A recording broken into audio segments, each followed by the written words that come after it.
저는 국민들이 판단하실 문제라고 봅니다. 이러한 입법을 하고 재판을 중지시키고 이런 부분에 대해서 이제 국민들의 여론이 어떻게 변할 것인지, 분명한 것은 지난주 화요일날 있었던 대선에서 출구조사 과정에서 이 부분도 여론조사를 했다는 것이잖아요. 대통령이 됐을 경우에 재판을 진행해야 된다는 게 60% 이상의 어떤 찬성이 나왔다는 부분에 대해서는 그건 이제 대통령실에서도 한번 판단해봐야 되지 않을까 싶은데, 아마 정권 초기라서 그냥 무시하고 지나가지 않을까.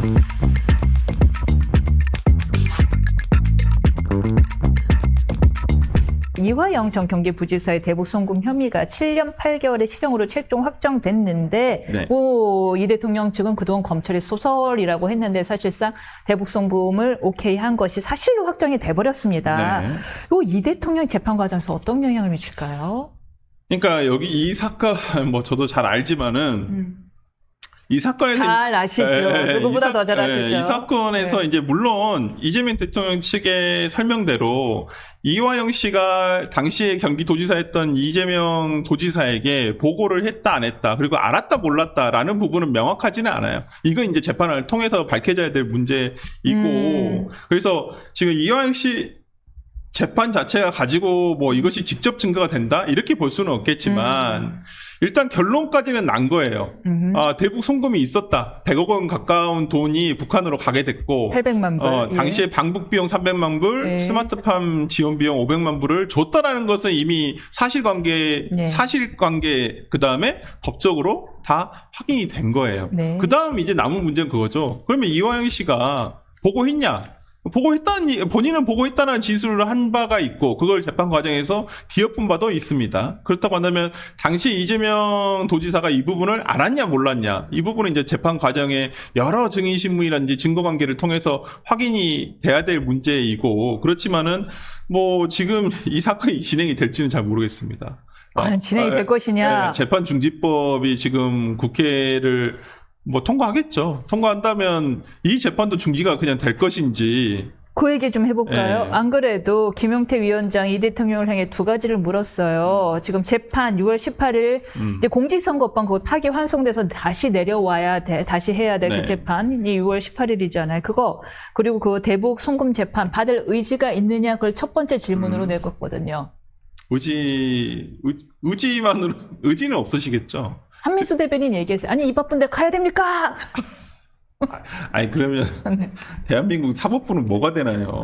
바쁘면 안 가고 예. 권력이 있으면 안 가고 그런 건가요? 아니 물론 6월 18일 날 아마 G7 회의도 있고 그러니까 뭐 못 가실 수 있죠. 뭐 근데 저는 그러면 이제 연기 신청. 네, 연기 신청서를 하든지, 근데 재판은 열 수는 있잖아요. 공선법 사건이기 때문에 두 번 불출석이면 그냥 불출석 된 상태로 그냥 재판이 진행되기 때문에 파기환송심에서 그렇게 진행을 할 수는 있습니다만은, 뭐 이제 법원에서 이제 6월 18일 날 어떻게 될지, 그 다음에 국회에서 재판중지법이 이제 그 전에 통과가 될지, 그래서 공포를 시급하게 할지, 이걸 좀 지켜봐야 되겠습니다. 12일 본회의 예정이죠.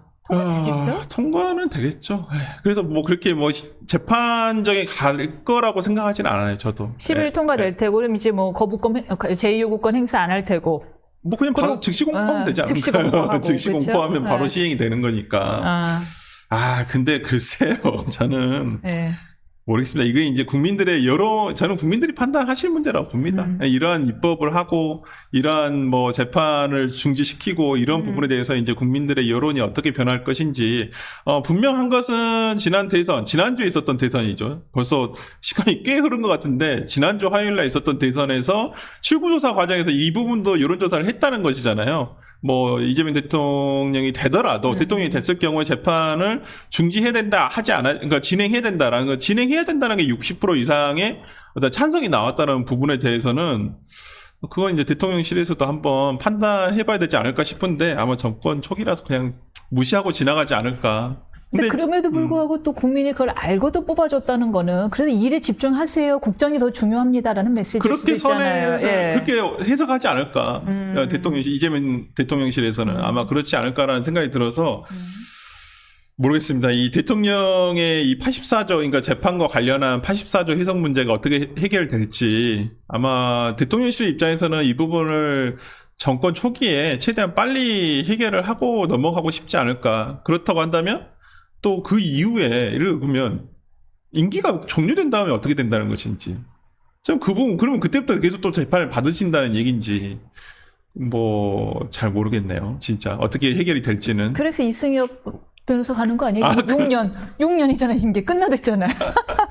아, 참, 암담합니다만은, 저도, 새로운 정부가 들어섰기 때문에, 허니문 기간이잖아요. 최대한 비판을 안 하려고 해요. 최대한, 뭐 하고 싶은 대로 일단 해봐라. 그리고 나서 이제 평가는 우리가 차분히 하면 되는 것이니까. 그렇지만 이 부분, 물론 예고된 거인 건 맞습니다. 사법 리스크가 분명히 존재했었고, 진행 중이었고, 그걸 국민들이 알고도 선출한 것은 사실입니다만은, 어떤 국민들이 느끼시기에도 공평하지 않다라고 느끼시게 된다면, 그 부분은 분명히 이 정부의 두고두고 잠재해야 한 리스크가 될 거라고 생각을 하거든요. 재판이라는 리스크는 잠재였지만 민심이라는 리스크는 안고 갈 수 그렇습니다. 있다라는 이야기인데 네.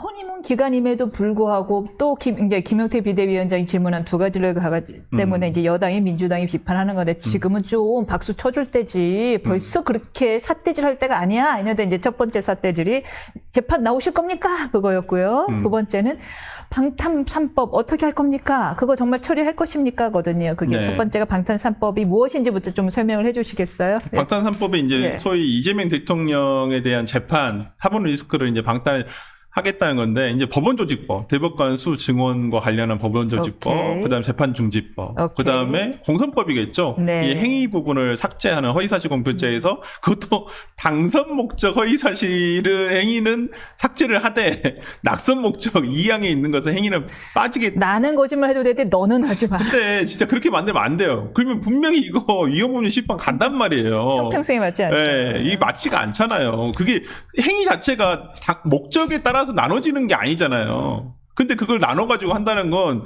둘 다 빼든지, 그러면 이제 앞으로 거짓말해도 처벌 못 한다는 게 하든지, 그걸 무슨 상대방은 거짓말한 거 처벌해야 되고 내가 거짓말한 거 처벌하지 말자는 거 말이 안 되는 얘기잖아요. 그러니까 이건 분명히 위헌법률 심판에서 갈 거기 때문에 그렇게 해서는 안 된다고 생각해요. 저는 아예 건드리지 않는 게 제일 맞다라고 보는데, 오케이. 만들어야 된다고, 진짜 만지겠지만은 그런 부분 관련해가지고 이것을 다 통과시키지 않을까. 제가 이제 걱정하는 건 좋습니다. 그렇게 처벌받기 싫으시고 그러면 그 공선법 허위사실 공표 행위 부분 삭제하십시오. 삭제해서 면속판결 받으시면 되는 것이고, 그다음에 형사법과 관련해가지고도 재판 중지 그렇게 하시고 싶으면 하셔도 돼요. 하고 싶다는데 어떻게 막습니까? 지금 국민의힘의 107석이라는 숫자가 아무 의미가 없는 숫자가 돼버렸는데, 개헌 외에는 막을 수 있는 게 없는데, 다만 제가 이제 현실적으로는 제일 우려스러운 건 대법관 증언과 관련한 법원조직법인데, 이 부분은 좀 신중하게 하셨으면 좋겠어요. 단순히 숫자를 늘린다고 만사가 아니라는 거예요. 그 대법관 숫자의 늘어남에 따라서 투입되는 그 밑에 우리가 재판연구관이라든지 부대 비용들이 많이 들어간단 말이에요. 여러 가지 형식적으로 갖춰야 될 것도 너무 많단 말이에요. 그러면 전원합의체를 어떻게 할 것인가, 이것도 논의가 돼야 되고, 법원에서도, 대법원에서도 여기와 관련한 의견서를 지금 국회 측에 제출했다고 하는데, 증언에 대해서는 대법원에서도 찬성을 하리라고 봅니다.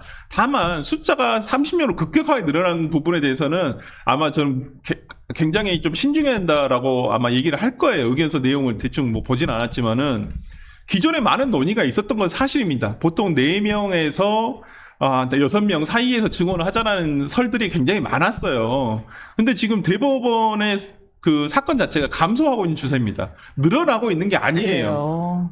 인구수가 줄어드니까 사건이 줄고 있단 말이에요.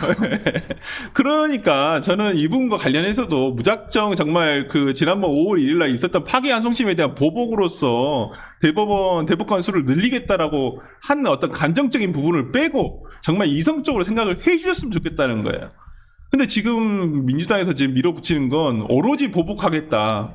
속도 조절을 하겠다고 해서 그래서 소위가 있습니다. 지금. 그래서 좀 이 부분은 좀 그러니까 기존에 우리가 어떤 행정부라든지 사법부의 어떤 변화를 줄 수 있는 가져갔을 때도 항상 그 기관의 의견을 최대한 수용을 했단 말이에요. 이제까지 대법관에 대한 증언 논의가 없었던 것도 아니고 대법원에서 그러한 논의를 했었을 때 항상 의견을 주면 행정부에서라든지 국회에서는 충분히 수용을 했단 말이에요. 그러니까 이번에도 대법원에서의 낸 의견서를 그냥 무시하지 마시고 그냥 오로지 보복 감정이라는 이 감정에 앞서서 가지고 기득권 세력. 네, 그렇게 하시지 마시라. 저는 제발 좀 그런 얘기 다시 한번 드리고 싶고 민주당에서 이런 부분 좀 충분히 감안을 해서 추진하셨으면 좋겠다 생각합니다.